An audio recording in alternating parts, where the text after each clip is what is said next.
Seit vielen Jahren träume ich von einer großen Modellbahnanlage. 2021 habe ich nun endlich damit begonnen, meinen Traum auch zu realisieren. In einem 32 Quadratmeter großen Hobbykeller habe ich angefangen, eine Modelleisenbahnanlage aufzubauen.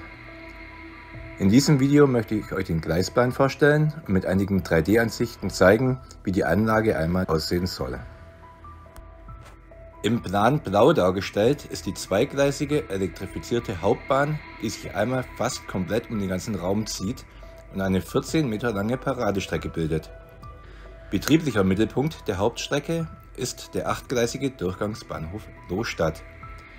Dieser ist vom Bahnhof Hagen inspiriert, ist aber kein sklavischer Nachbau, sondern in seiner Ausgestaltung rein fiktiv. An den Bahnhof angeschlossen ist ein Betriebswerk für Elektrolokomotiven mit Schiebebühne und Diesellok-Tankstelle. Zudem gibt es ein Dampflok-BW mit umfangreichen Behandlungsanlagen, Drehscheibe und Ringlokschuppen. Für reichlich Rangiermöglichkeiten im Bahnhof sorgen ein Bahnpostamt, ein Güterschuppen für Stückgut, das Lagerhaus einer landwirtschaftlichen Genossenschaft, ein kleiner Bockkran zum Umladen von Haus-zu-Haus-Containern, eine Maschinenfabrik mit Gleisanschlüssen und ein Stumpfgleis, auf dem Waggons auf einen Kuhlmeier-Straßenroller aufgeladen werden können. Vom Bahnhof Lohstadt geht auch eine eingleisige, nicht elektrifizierte Nebenbahn ab. Diese ist im Plan rot dargestellt.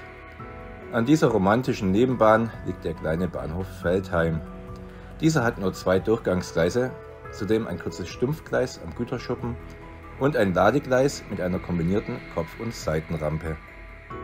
Es gibt allerdings auch noch einen Privatanschluss an der Brauerei, der für einen regen Güterverkehr auf der Strecke sorgt. Die Brauerei ist eines der wenigen Segmente meiner Modellbahn, die bereits komplett fertig ausgestaltet ist. Im weiteren Verlauf erreicht die Nebenbahn nach einer Fahrstrecke von mehr als 60 Metern schließlich den Endbahnhof Steinsbrück. Da Dampfzüge hier Kopf machen müssen, gibt es für sie minimalistische Behandlungsanlagen und eine Lokremise. Zudem ist ein Verladeplatz für Holz vorhanden.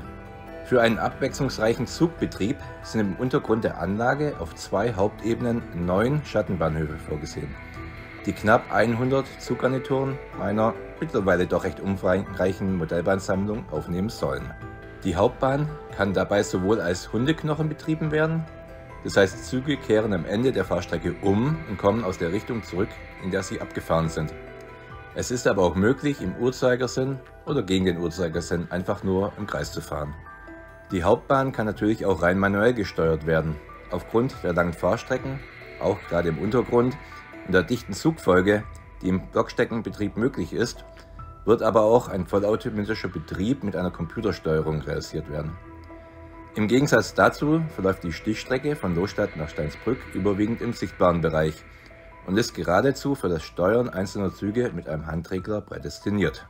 Falls man möchte, können einzelne Züge jedoch auch auf der Nebenbahn vor Erreichen des Endbahnhofs in einer Kehre wenden. So können auch hier Züge im Hundeknochenprinzip, ohne wenden zu müssen, reichlich Strecke machen. Damit es beim Zuschauen nicht zu lange Pausen und Langeweile aufkommt, sind alle 5 bis 10 Metern Ausweichen vorgesehen, sodass, wenn gewollt, auch auf der Nebenstrecke eine recht dichte Zugfolge realisiert werden kann.